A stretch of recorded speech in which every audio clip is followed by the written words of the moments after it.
और दिल्ली में बीजेपी नेता जगदीश मुखी जी हमारे साथ जुड़ चुके हैं। जगदीश मुखी जी, ये जो बात आम आदमी पार्टी की तरफ से सामने आ रही है, अब ऑडिट कराएगी तीनों कंपनियों का, जो वितरण कंपनी है, बिजली कंपनी, उसका, क्या आप लोग समर्थन करेंगे इस बात का?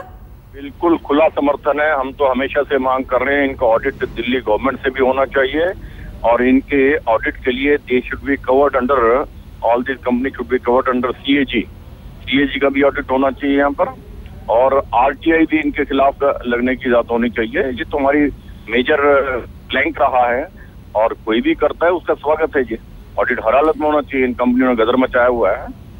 जगदीश जी, लेकिन खुद जैसे अरविंद केजरीवाल आपसे थोड़ी देर पहले कह रहे थे कि 48 घंटे उनके पास है और लगता नहीं है जिस तरह से बीजेपी और कांग्रेस जोड़तोड़ कर रही है उनकी सरकार चलने देगी। मुश्किल हो सकता है आम आदमी पार्टी के लिए, क्या कहेंगे? यानी केजरीवाल साहब जो बात कर रहे हैं उस निराधार है, बेतुकी है।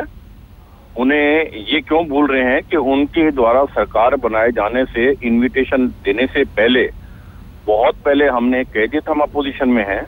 Why they should expect anything more than that? मैं तो ये बता रहा हूं, लेकिन उन्होंने तो ये भी कहा ना, स्पीकर की जब बात सामने आई तो उन्होंने कहा कि बीजेपी को कोटे में स्पीकर का नाम लेना था। अभी तक पता नहीं क्यों वो पीछे हट रहे हैं, नाम नहीं ले रहे। जवाब सुन लेना जी आप।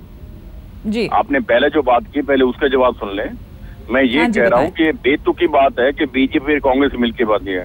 यदि उनके पास ऐसा है तो खुल के बात करें जी। यानी मुख्यमंत्री ओहदे पर बैठकर भी बिना आधार के कोई भी बेतुकी बात करना वाजिब नहीं है। कहीं किसी प्रकार का बीजेपी और कांग्रेस का समझौता नहीं है किसी भी लेवल पर।